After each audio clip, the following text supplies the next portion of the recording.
In this video, I want to talk about the basic axioms of probability. Let's denote our sample space by S and let E be an event.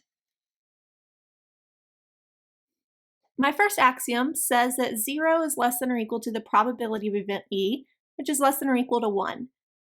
So this tells me that the probability of any event is going to be between 0 and 1, and it can be 0 and 1.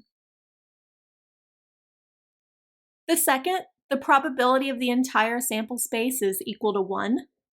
Something in the sample space is guaranteed to happen, so the probability of the entire sample space is equal to 1. Finally, if I have a series of disjoint events, E1, E2, E3, etc., the probability of the union of all of these disjoint events is equal to the summation of all the individual probabilities.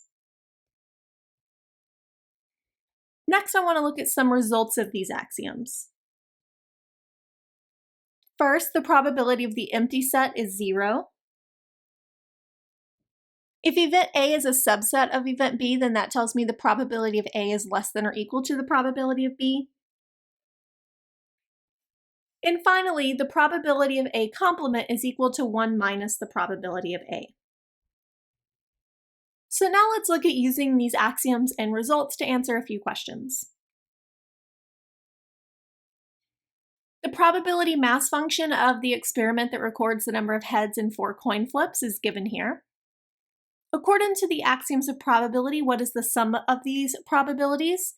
So I'm not going to actually add them up, I'm just going to use my axioms.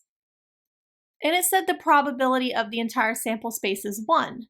So according to the axioms of probability, the sum of these probabilities is equal to 1. And we can double check that and actually add these up, and we will get 1. Next, what is the probability that the number of heads will be at least 2?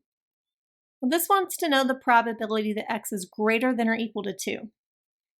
So it could be 2, 3, or 4.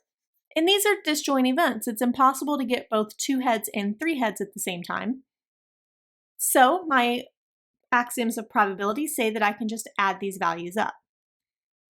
0.375 plus 0.25 plus 0.0625. And when I do, I get 0.6875.